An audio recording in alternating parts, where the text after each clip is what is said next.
I'm going to present the advances in precision agriculture 4.0 and some in robotics. In Chile, in the area of robotics, we have some advances, but not that much.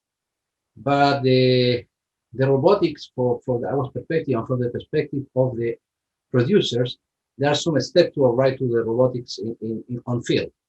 Maybe in packing house or in the winery, in the winery, there are more advances in that areas, but on fields, not just in Chile, I think in North South America, there are some advances, but in robotics, it's not much, it's almost zero.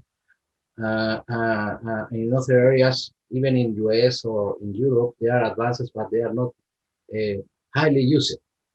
And it's because the farmers need to monetize any expenses that they do. And from the perspective of agriculture, there are many other goals to achieve first before to go into the robotics.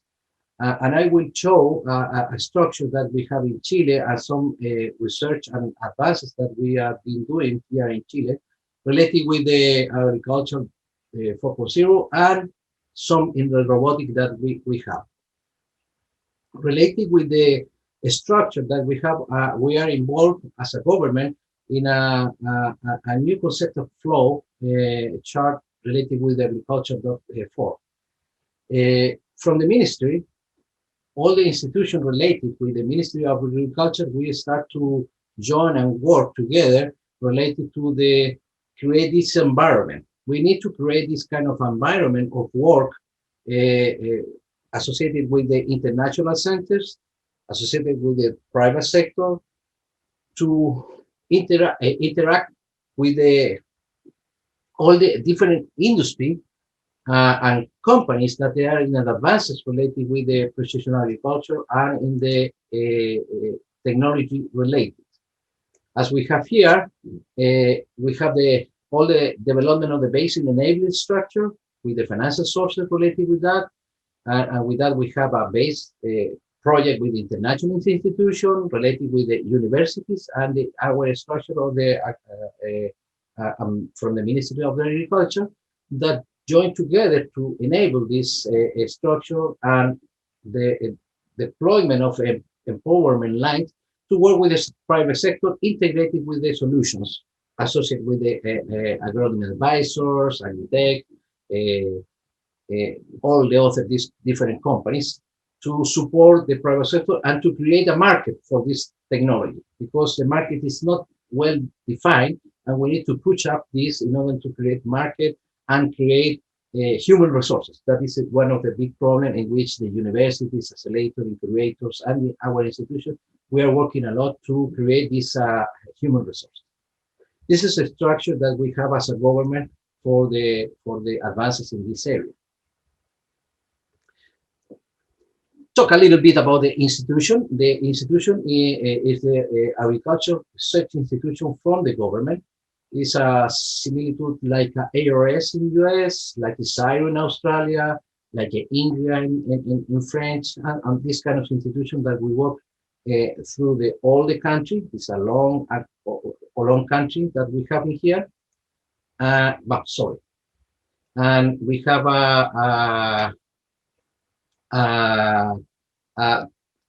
these all centers that cover the different microzone of production. In the center, we have the food production. In the south, we have more the traditional crop and the cattle and dairies and other things. In the north, it's more related with the horticulture. What we have as a flowchart of the innovation, if we start to thinking in the way that we create the development, we can start from the microns in one side and scale this technology into the kilometers. And in the microns, we see all the biotechnology, nanotechnology, plant health, and all these things related with the spectrography and, and, and this kind of technology. If we advance into the centimeter, we're running in all the optics and all the this kind of computer technology and neural network and all these things, as we see in here, like related with phenotyping or uses tool related with that. If we advances into the a more than meter, a scale of 5 to 10 meters, we have the field meter variability, in which we have all these kind of sensors that they are related with the proximal sensing. Proximal sensing, we have optics, we have a sensor in the plant, like plant sensoring, and all these kind of sensors, like even the soil moisture is local sensor.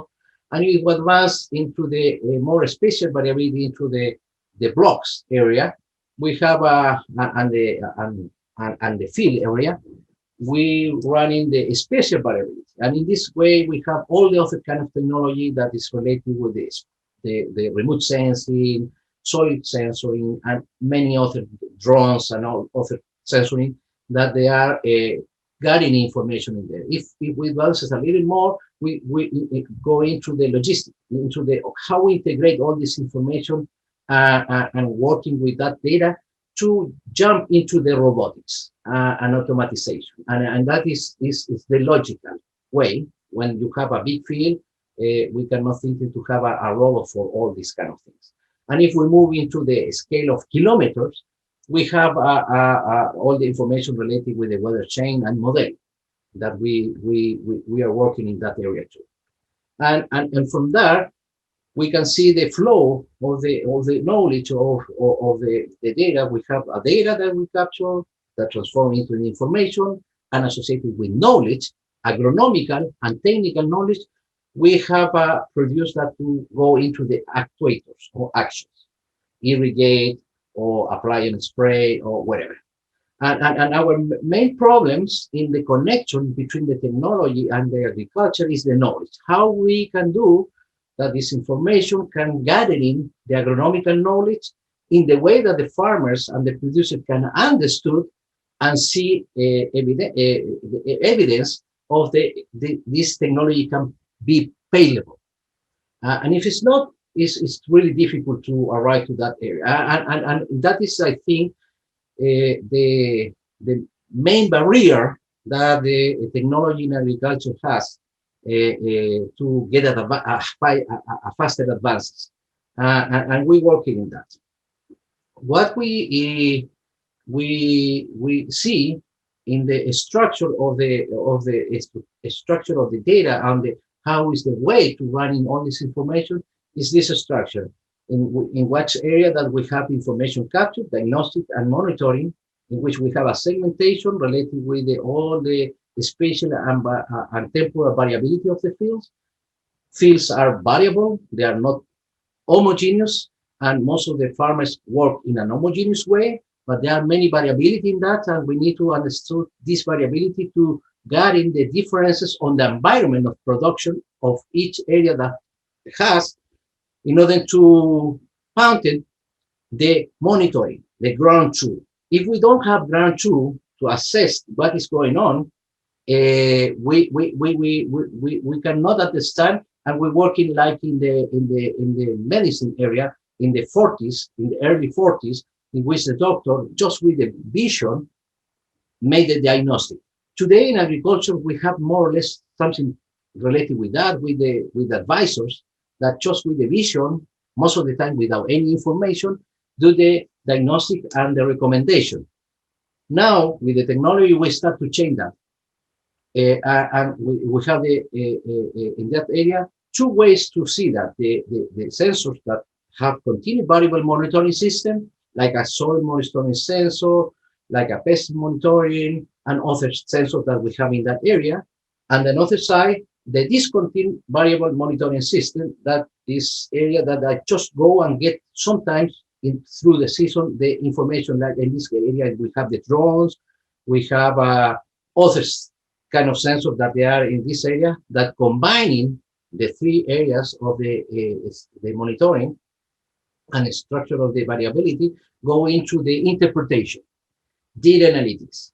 And in here we need a lot of data analytics to understand what is a structure of how the environment, production environment going up to have the correct analytics or what I need to do on irrigation and fertility on other things. And when I have the structure understood it well, we can create the quality information to go into the actuator.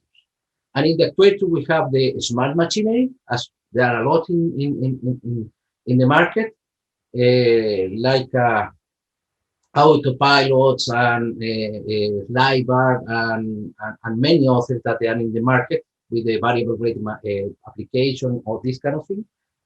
And some in the robotics that they start to growing and is the focus of this seminar. Related with the first part, and spatial information and spatial and temporal variability of the system, we have 4 ways to see the problems. One is the remote sensing with the satellites or drones or even with the airborne information that we have information in there, especially and temporary. We have information from satellite from the 2003 sometimes and more to start to doing a lot of analytics. But we have to the following of the crops in that way. But this kind of information just show you patterns, doesn't show you why it's happening. For example, this red dot that we have in this area. It's telling you that there are some problems in there, but we don't know if it's irrigation, fertility, or whatever. But help to create the area that there are a problem to go into the ground too. Same we can do with the yield maps in the combines or all the grain, that there are a lot of information for that for a long time. The other one is the soil, with all the soil characteristics instrumentation that there are, EM38, berries, and many others that there are on the market, to create the variability of the soil, especially for the new plantation. It's really important to make this kind of map to develop the irrigation system associated to the soil variability. This is one of the things that we introduced in Chile, and there are a lot of producers that they are already using this kind of technology. And finally is the weather. The weather create the segmentation too, related with the environmental conditions and how the weather is making the condition of variability into our fields.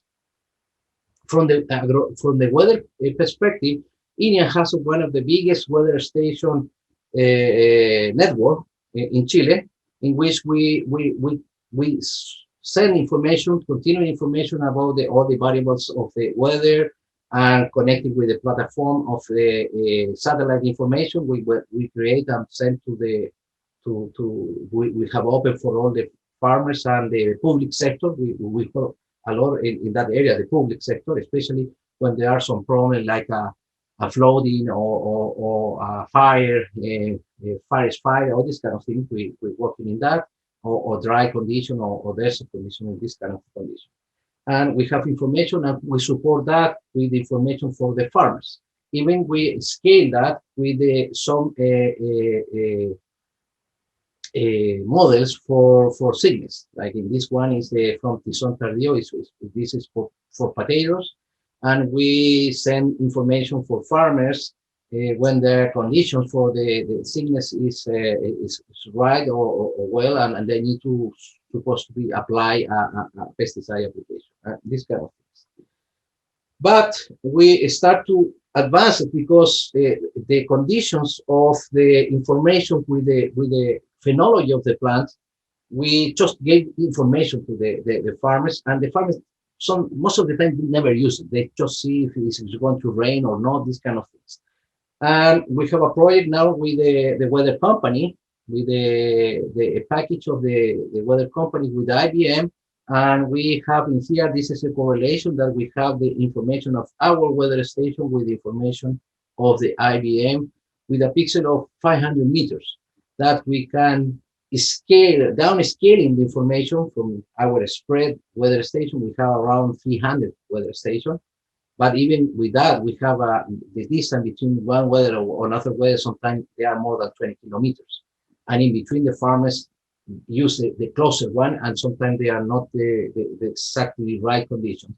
And in this case, we start to advance it with a smaller pixel size, and with that, we create working in a software that tell the farmer in which state of the phenology they are, and when is coming the next one, and all the agriculture management are related with the phenology for the spread application, for the fertility, and for all the activities in agriculture. And with that, we are start to connecting the information to tell the farmer, okay, remember that the next week you are going to be in flowering, and remember that you need to apply your pesticide application, for example, for fungus problem.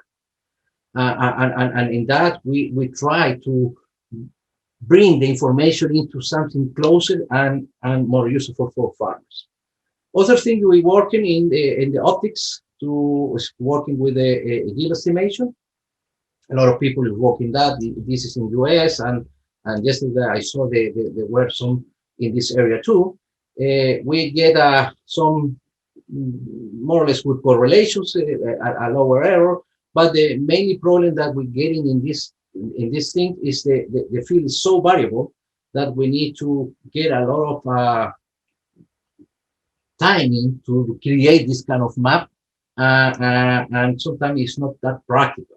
That if we have a segmentation, maybe this will be a lot of better solution, but now it's not that practical because we have field big. You know, I just yesterday, no, on Monday I was in a field of 1,000 hectares of vineyard, and running this kind of thing, it would be highly costly and time consuming. For that, we start to create model in which we use weather information, scaling the information on that with the remote sensing to create the environments and different data associated with the phenology and the production.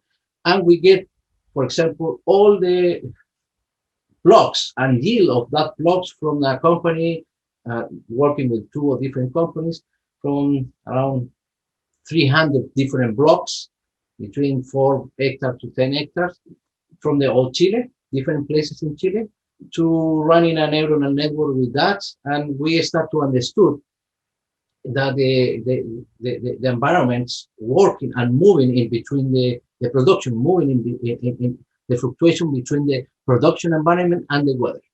And with that, we started working with a tensor factor in the network for mega energy estimation and specialize this estimation. And we get a error not that bad, just less than 8%.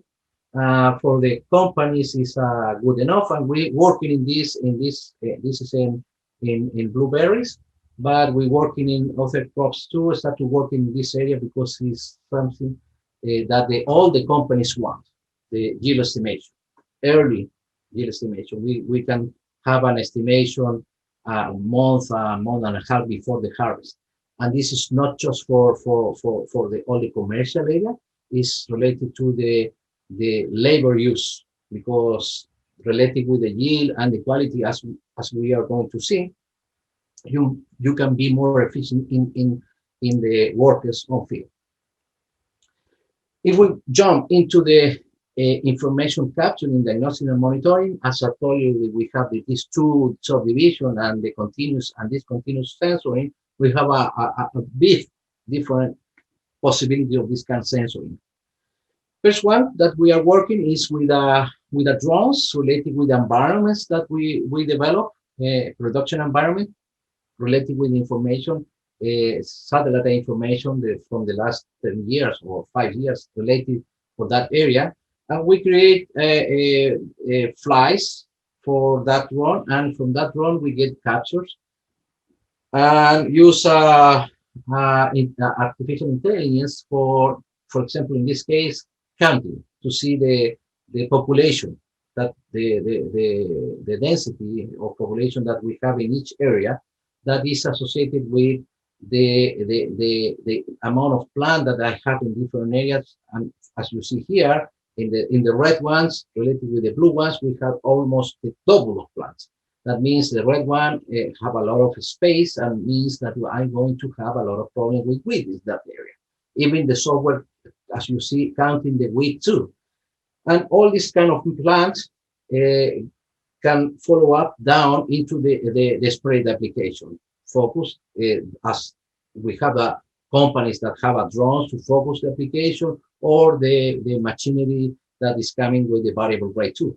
And we're working in this area for advances in this information, and this information help us for as an input for the yield estimation in this case. Other area is the evaluation of the ground fruits, the fruit sizes. The fruit need to grow in a rate. There are a rate that the growing fruit is, for example, in olives, need to grow 0.3 millimeters per week, and arrive to the hardness of the nuts, that is around January, with 8.5 to 9 millimeters in order to arrive to the production that you need to have to be in blue. This is to get incomes. In this case, we're working with the grapes, table grapes, with a sensor that we create with a project. This is our sensor that have as an optic sensoring to see the distance to the object in order to calculate the pixel sizes, and in the same time we have a sensoring for the weather and the soil moisture. And with that, we automatize on the field. It's a platform in which the dot here are the cameras they were on the field, and the camera get the photograph, go into the cloud, and we calculate the sizes of the fruit, and we have here the growth of the fruit.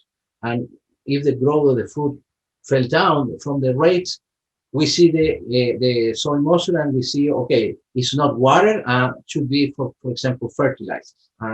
We can have some problem with fertilizers.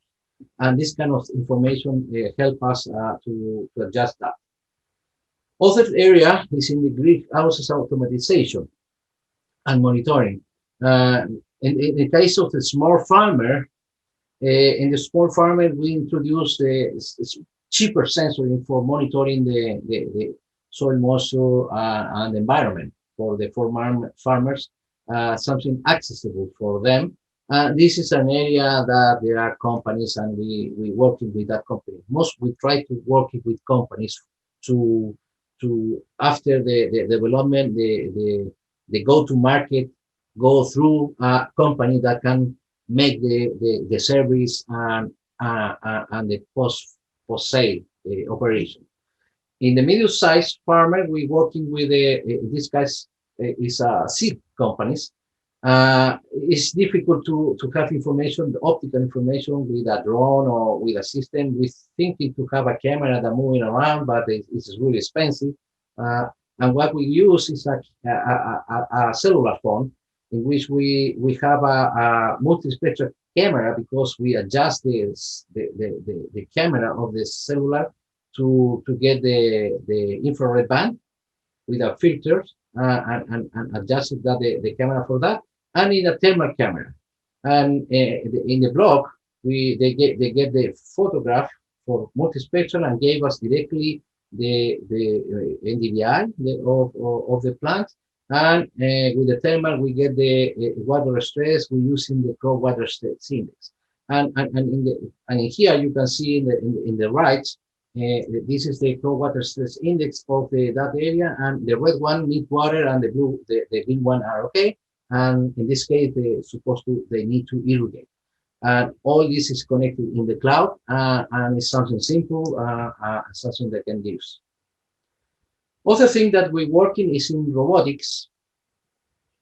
We jump in the robotic drone, and create this with another company, InLabs Electronic. Is a drone, and here I have a small video that can operate it automatically. It's the drone go. You send the information, the area, what you want to monitoring, and the drone go. Everything is automatic. They come back and recharge the the drone in this platform and send information in the bottom part, and that make the analytics for counting, for irrigation, for thermal information too, all the weather conditions, and go to the cloud, and after get the information for the company. In this case, INIA is a company that we are using that. We we create a project in which we want to scale the system to instead to recharge, because the recharge of the battery take too much time, is 45 minutes. And we, in this case, we are going to replace the battery with a new battery with a package that they can make the drone can fly 55 minutes or it's 60 minutes. It's just stop 5 minutes and go again. And with more technology related, here is a project. I will show a video. The video is in Spanish, but in the bottom part is in English. And you can see the idea of the project.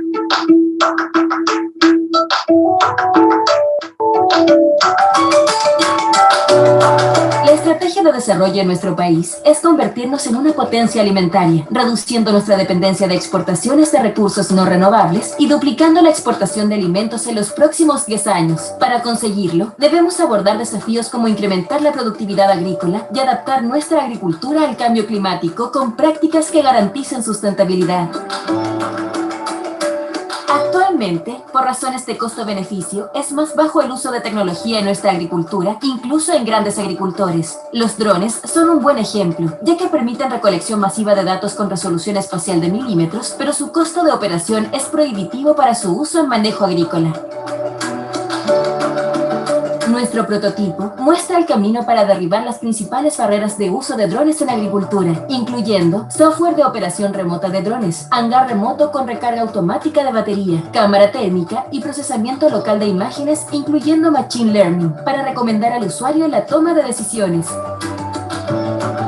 Sumado a nuestra capacidad tecnológica, tenemos un convenio con INIA para acceder a su valiosa experiencia en líneas de investigación que cubren adaptación de nuestra agricultura en cambio climático, lo cual dio origen a nuestro proyecto de monitoreo de estrés hídrico y vigor de cultivo, asociado al desarrollo fenológico de las plantas. La solución sumará un arreglo de cámaras multiespectrales y un mecanismo robotizado de cambio de batería. Dado que el proyecto incluye monitoreo de estrés hídrico con cámara térmica durante el día, aprovecharemos la misma capacidad ociosa durante la noche para usar la solución para automatizar la vigilancia de presencia de intrusos en predio. Este proyecto tiene escalamiento muy interesante.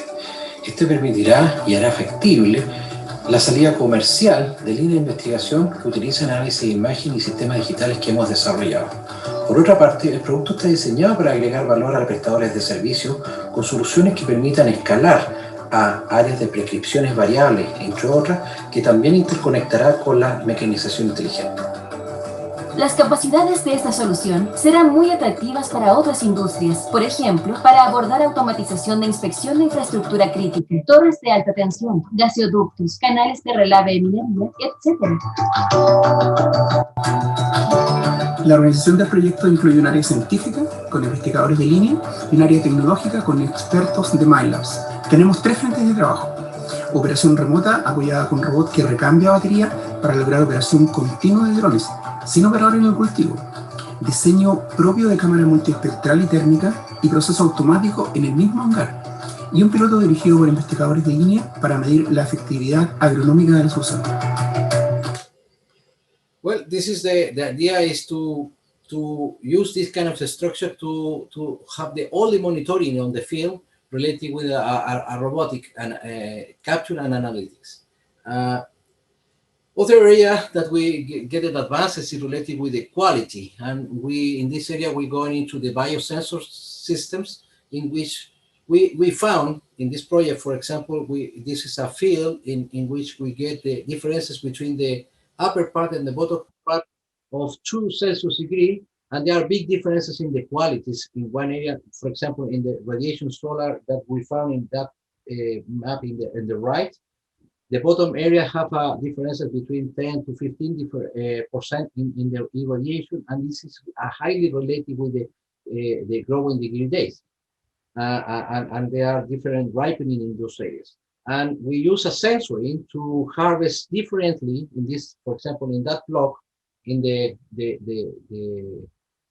purple one was harvested differently with the other area, and we got a 10 box of difference per bottle in the incomes of the production. We evaluate enologically the production, and we make the harvest differently, and we can segregate this area and create a value, because if you harvest all together, you lost that quality.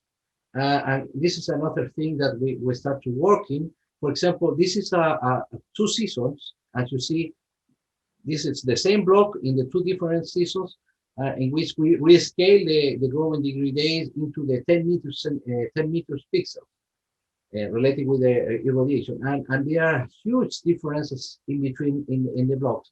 And as you can see, between the years and in the blocks, we have a big difference. As you see, these areas that has more solar radiation and more the growing degree day than those areas in that part.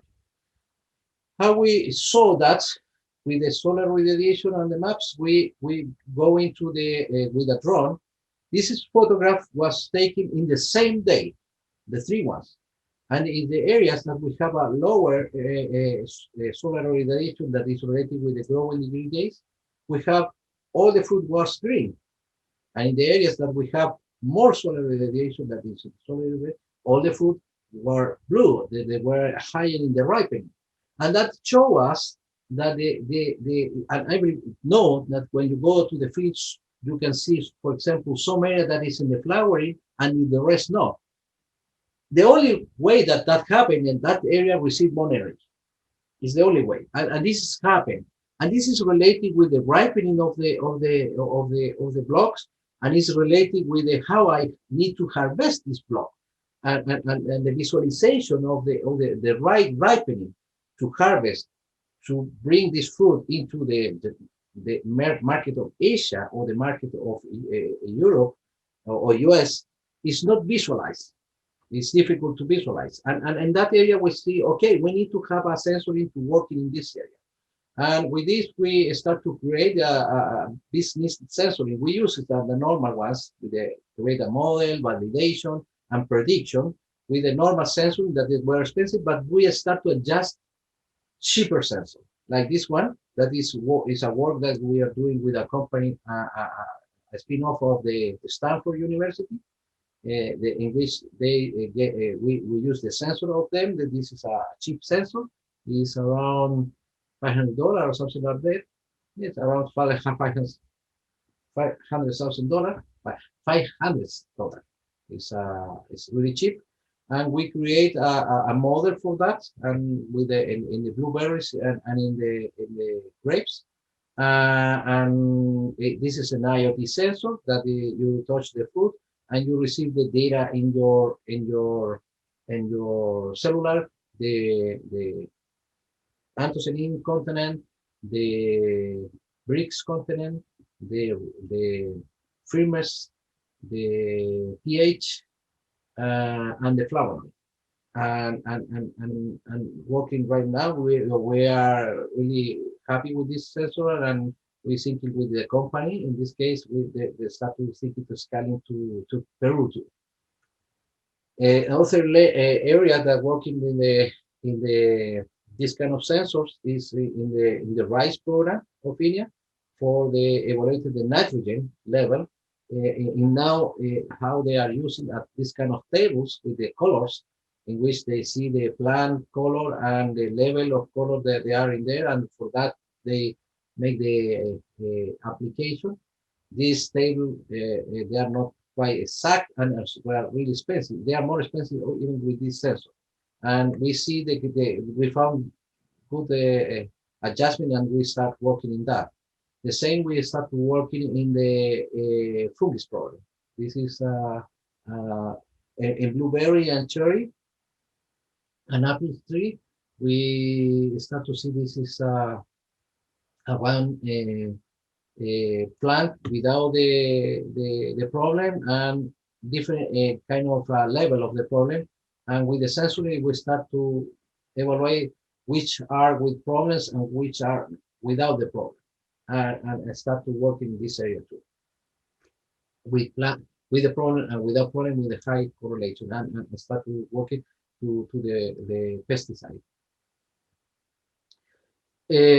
Finally, this what we can see is we can have a connection between the remote sensing and the proximal weather data information into the different platforms, a specific platform for the farmers in a platform that it must be really useful. Really, the user experience must be really straightforward, and other than that, the user can make the application related with the different things that they are in the market for running, for the irrigation, other things. We think this is a visualization that we follow. If we go into the smart mechanization and robots, what we are doing, we had a project with the European project, in which we were involved, the Leuven and the Munich Technological of Munich and many other universities. In this area, we working specifically for us in the harvester, robotic for harvester. This is the hand of harvester of, in this case, working in apples and grapes. The arm see the fruit, see the distance. This is a map of distance, and put the fruits, as you can see in the bottom part. The machine. This is what we see in the software, and the arm go see the apple, the capture, the cut, and drop it. And all the arm was 90 degrees of freedom of the movement, and was created for the technological community. This project is an advances in that area. Other area is using in Chile the kind of robotics is in the robotic with control. This is a machine. This is a British machine. It's a robocrop.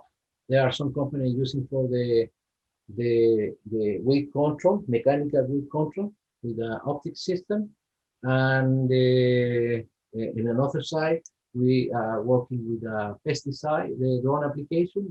They are using, start to be used a lot, especially in the hills. This is our avocado fields that they start to using a lot this kind of drone, and in soft crop like rice, they are using this kind of things. And the biopesticide drone application that we create with this drone, an instrument. In the ball, we use a biopesticide. It's insects. I'm not expert in that area. They go into the ball, and the drone go and drop it, the balls into the tree, and this insect go and kill the bad insect. This is a development we create too here in India. The logistical, they are, as we talk about the variable harvesting, local spraying, is something that is doing here, and all the sensory evaluation and machining, the normal machining like LiDAR. This is more used in here in Chile, but not that spread. It's more narrow, and we are pushing to increase the use of all this kind of technology. What we see finally that we have a different kind of input data from the remote sensing, from the automatic run, from irrigation, proximal sensor, etc., that need to combine and working with the interoperability into the systems, because farmers doesn't want to have 20 different software for see the different things. It must be speak each system with another into the specific platform to be useful for the farmer, for crop monitoring, for the yield estimation, for traceability, blockchain, benchmarking, variable prescription, variable, and this kind of thing as an output. But we're thinking that it's really important, these interoperability systems, because I saw many farmers that say, okay, you have 20 different software, and I don't have time to see all of them. And one thing that I think is really important in this area to work in this kind of things. Other thing that we are doing is to creating a smart field. That in this smart field, what we try to create is